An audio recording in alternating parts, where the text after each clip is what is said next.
Ça, c'est un Infiniti QX80 2022. Qu'est-ce qu'il propose de nouveau cette année? Eh bien, c'est ce que vous allez découvrir maintenant.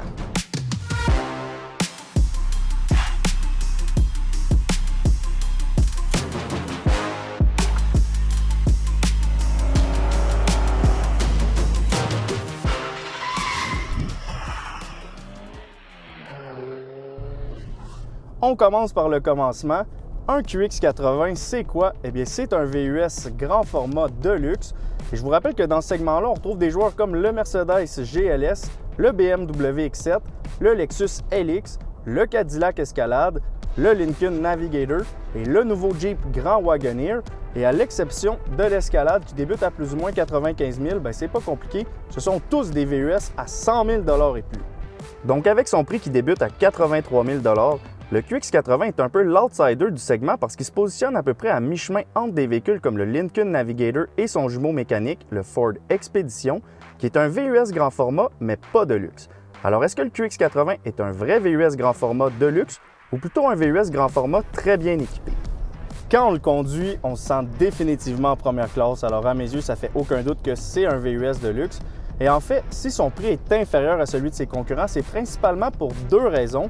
Et pour bien les comprendre, il faut vraiment remonter aux origines du QX80. Alors pour faire une histoire courte, c'est un modèle qui existe depuis 2004, mais à l'époque, il s'appelait le QX56. La deuxième génération est apparue en 2011, il a été renommé QX80 en 2014, il a subi un premier lifting en 2015, un deuxième plus important en 2018, et là, il vient tout juste d'en subir un troisième, mais techniquement, c'est la même génération depuis 10 ans. Donc la première raison qui explique son prix, c'est son âge.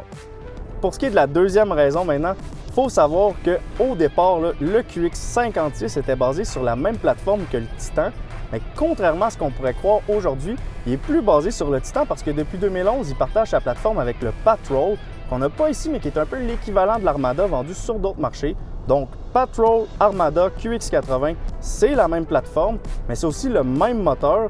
Et ils partagent même aussi d'autres éléments comme le système multimédia, par exemple. Alors ici, on parle évidemment d'économie d'échelle, qui est une stratégie qui est quand même assez répandue à différents niveaux dans le segment, principalement chez les Américains. Mais quand on ajoute la longévité dans l'équation, là, on comprend mieux finalement pourquoi Infiniti sont capables de positionner le QX80 dans une espèce d'entre-deux en matière de prix. Donc, maintenant que ça c'est dit, il faut savoir que le QX80, c'est un véhicule qui offre un plus haut niveau de luxe et de raffinement que ses cousins, et on le remarque tout de suite quand on observe son design extérieur.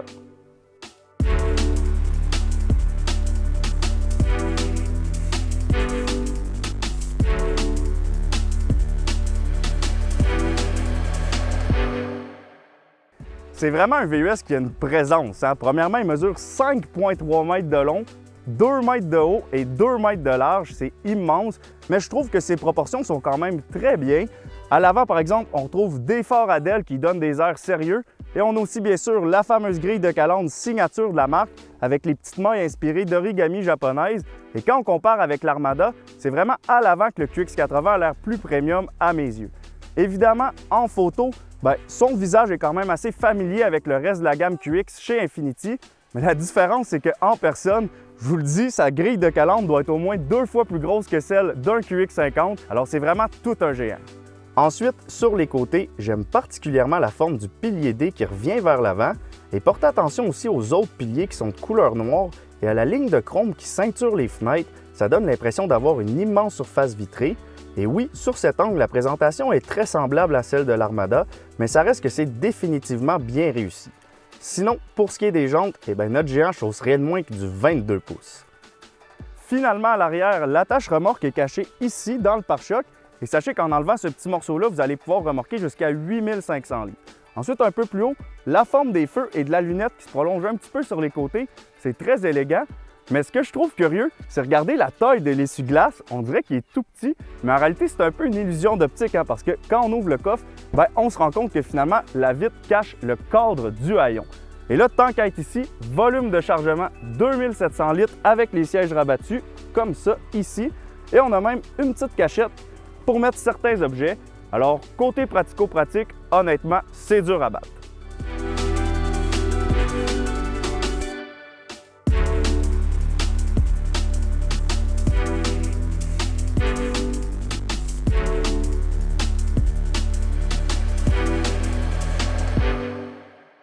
À l'intérieur du QX80, maintenant, bon, c'est vrai pour l'ensemble du segment, mais disons que la clientèle cible n'est pas vraiment végane parce qu'il y a du cuir absolument partout. C'est hyper luxueux. Et pour vous le démontrer, c'est le moment de passer au segment point de vue de l'essai. Alors, pour grimper à bord du QX80, on a droit à un bon marchepied qui va être le bienvenu pour les moins grands d'entre vous, puisqu'on parle quand même d'une garde au sol de 9,2 pouces. Une fois assis, on réalise premièrement à quel point les sièges sont archi confortables. Ensuite, le volant est semblable aux autres volants de la marque, et même si c'est pas aussi techno que ce que l'on retrouve chez Mercedes, par exemple, il faut dire que l'ergonomie et la présentation sont quand même très bien, et c'est un peu la même histoire avec la section digitale au centre du tableau d'instrumentation et les deux cadrans analogues. C'est fonctionnel, mais j'avoue que ça aurait été un plus si Infiniti avait opté pour une configuration entièrement numérique, comme dans le nouveau QX60. Par contre, la grande nouveauté cette année, c'est le nouvel écran multimédia de 12,3 pouces et la nouvelle console en dessous qui remplace l'ancienne configuration à deux écrans qui commençait à dater. Donc ici, la position des boutons et l'infographie de l'écran est la même que celle du nouveau QX60. Les boutons sont intuitifs, les menus sont rapides et quand on met le reculon, oui, j'aurais préféré que l'image prenne tout l'écran, mais Infiniti se sont bien repris en intégrant un autre écran dans le rétroviseur qui fonctionne juste à merveille. Et quand on se recule un peu, c'est là qu'on se rend compte qu'on est réellement dans un VUS grand format de luxe parce que la présentation générale du tableau de bord est juste très belle. On retrouve des surfaces en espèce de fini granit que personnellement j'adore. Les cuirs sont moelleux, les lignes sont enveloppantes et si j'avais à décrire le cockpit en un mot, je dirais que c'est tout simplement chaleureux ici. À la deuxième rangée maintenant, on a droit à des sièges capitaines avec une immense console entre les deux. Encore une fois, comme vous pouvez voir, c'est très beau et il y a du cuir partout. Mais ce qui m'impressionne le plus ici, c'est l'espace de rangement. On a un compartiment ici, un autre ici, ici, dans les portes ici et même ici. Donc pour partir en voyage en famille avec les enfants, c'est pas mal dur à battre, d'autant plus que les écrans dans les appuis-têtes ne sont pas une option à plusieurs milliers de dollars comme chez certains concurrents, puisqu'ils sont offerts de série. Finalement, pour accéder à la troisième rangée, on fait comme ça, et quand on s'assoit, c'est moins spacieux qu'en avant, mais je vous rappelle qu'on a à peu près juste 6 pouces de moins de dégagement pour les jambes que dans un Chrysler Pacifica ou une Kia Carnival, donc on n'est pas loin des dimensions d'une minivan, mais je peux vous assurer par contre que sur la route, le QX80 a absolument rien à voir avec une minivan.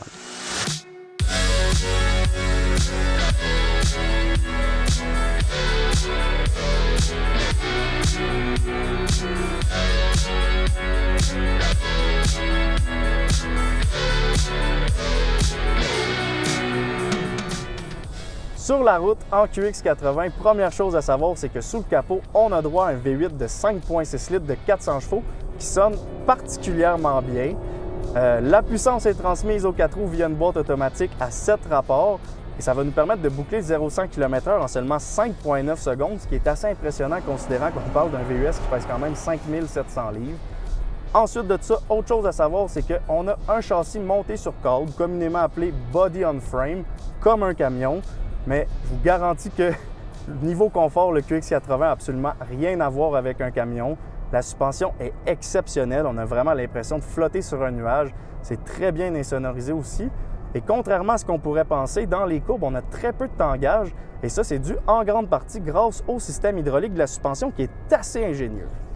En fait, ce système-là raffermit indépendamment les amortisseurs quand la suspension se charge. Donc, en tournant à gauche, normalement, le côté droit devrait se charger et s'affaisser un peu. Mais là, on reste bien droit. Alors, c'est vraiment très bien pensé. En ce moment, je me sens comme Derek Henry quand il joue au secondaire parce que j'ai l'impression d'avoir une tête de plus que tout le monde. Et honnêtement, j'aime ça. Évidemment, dans le trafic, par contre, là, le QX80 se faufile un petit peu moins bien qu'Henry parce que c'est quand même une masse qui est imposante.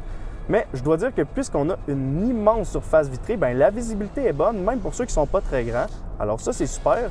Et un autre endroit où le QX80 diffère d'Henry, c'est qu'il est vraiment tout doux avec ceux qui vont croiser son chemin parce que c'est important de noter qu'on a une impressionnante liste de systèmes de sécurité montés à bord et c'est des systèmes de sécurité actifs. Je vous les énumérerai pas tous, mais les plus importants, surtout pour un VUS de cette taille-là, c'est la détection et la prévention de sortie de voie qui permettent de bien rester entre nos lignes, le système d'intervention d'angle mort qui empêche d'entrer en collision avec ceux qui arrivent dans notre angle mort et qui devrait d'ailleurs être exigé par les associations de motocyclistes pour tous les VUS grand format. Et finalement, on a aussi bien sûr la détection de piétons avec freinage d'urgence.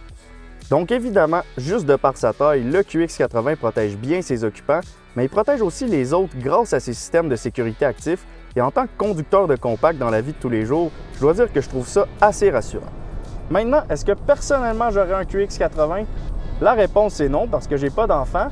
Mais si j'étais un enfant, par contre, ben là, je trouverais probablement que c'est la chose la plus cool au monde pour partir en vacances en famille. Alors, c'est vraiment un véhicule qui est justement axé sur la famille, sur l'espace, sur le luxe, un peu comme le reste du segment finalement. Et oui, à certains endroits, son âge le trahit, principalement derrière le volant avec les cadrans analogues, mais la différence, c'est qu'il va coûter au moins 15 000 $ de moins par rapport à ses concurrents. Alors, comme toujours, c'est un choix financier, une question de goût. Et si vous magasinez dans ce segment-là, le meilleur conseil que je peux vous donner, c'est profitez-en pour essayer le plus d'options qui s'offrent à vous. C'est le fun d'essayer des autos, donc assurez-vous de ne pas regretter votre choix. Et je vous le dis, dépendamment de vos besoins, il y a de fortes chances que le QX80 y vous surprenne au final. Et finalement, vous devez savoir que c'est probablement la dernière année du QX80 dans sa génération actuelle, puisqu'un nouveau modèle devrait faire son arrivée vers la fin de l'année prochaine avec un nouveau look, un tableau de bord entièrement numérique et une nouvelle motorisation qui peut-être, je dis bien peut-être, pourrait être hybride. Alors, dossier à suivre, et n'oubliez pas que qui dit nouvelle génération dit souvent prix très agressif pour la génération sortante. Donc, si le QX80 vous intéresse, je vous invite à venir en faire l'essai chez Infiniti Sherbrooke. Et d'ailleurs, j'en profite pour féliciter notre ami Michel Jolin, qui vient tout juste de remporter le titre de meilleur directeur des ventes Infiniti au Canada. Alors, je vous garantis qu'avec lui et son équipe, vous allez avoir un service plus qu'impeccable. C'est donc sur ce que se termine l'essai d'aujourd'hui. N'oubliez pas de liker, commenter et surtout vous abonner à notre chaîne pour être certain de rien manquer. Et maintenant, je vous dis, on se revoit bientôt dans une prochaine capsule.